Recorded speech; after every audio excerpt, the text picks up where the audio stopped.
forgive you. If you forgive men their trespasses, you will be forgiven, your trespasses. There's a lot of sayings in the gospel that Jesus has which are like this, which is whatever you do to God or to others will basically be done unto you. This is sort of there's other things like that. Like if you judge other men, you will be judged with the same measure of judgment back on yourself, So this comes up all the time. It's sort of like Christian karma, maybe, or something like that. It's not what it really is. But it is this idea that how we treat other people is how God would treat us. Or maybe another way to think about it is this, is how we treat other people is who we become. That's the kind of person we become. So if we are, always angry at people, or we're always jealous, or we're always suspicious of people or something, or we're always looking and finding the bad qualities in people, that's the thing that we become. We become that very sort of evil that we're doing. So Paul, in one of his epistles, I forget which one, makes this comment, like whatever is beautiful, whatever is noble, whatever is good, whatever is trustworthy, whatever is lovely, dwell your mind on those things. So this is the thing, is that, we become the habits and patterns of life that we set, and those things become our default. And so when it comes to forgiveness is just as much about me doing good unto you, forgiving you for something, and granting you that blessing of being forgiven, as it is a good deed for myself, which is freeing myself from unforgiveness or holding grudges or judging people. So forgiveness is just as much about healing ourselves as it is about offering some sort of healing to maybe to that other person.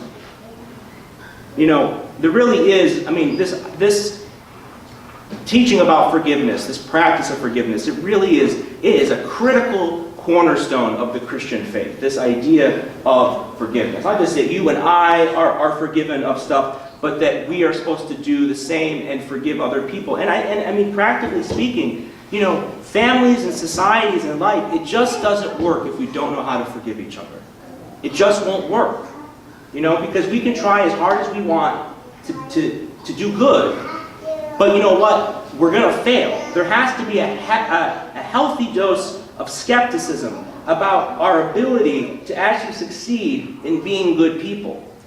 We have to be realistic about that.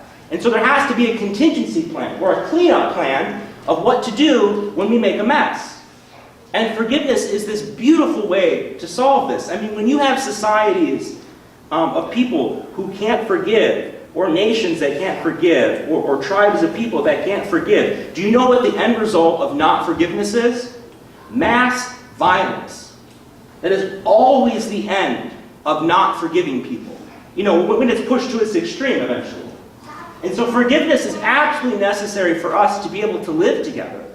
Let alone to be able to have relationships that are meaningful to each other. We have to be able to forgive each other. And when you and I forgive one another, it's not just good for the groups that we belong to, but it's good for your own soul. Because when you don't forgive, you are just imprisoning yourself.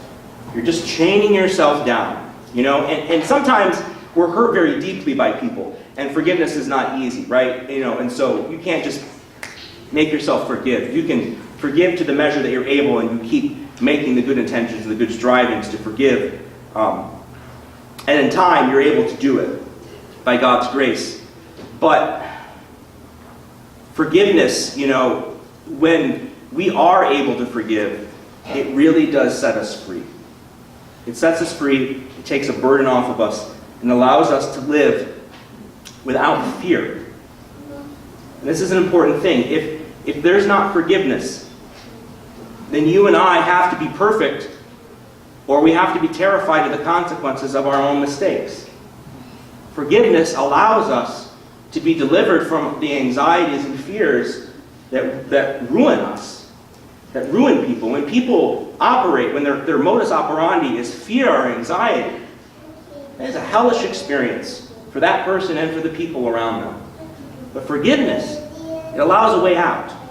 It allows a way out. And thank God that we have the way out. And all Lent and Pascha, Holy Week, it's all about forgiveness. It's all about, which forgiveness is just, it's making that relationship right again between God and man and between all of mankind. That the relationship is right, and when there's forgiveness, there's also peace and joy.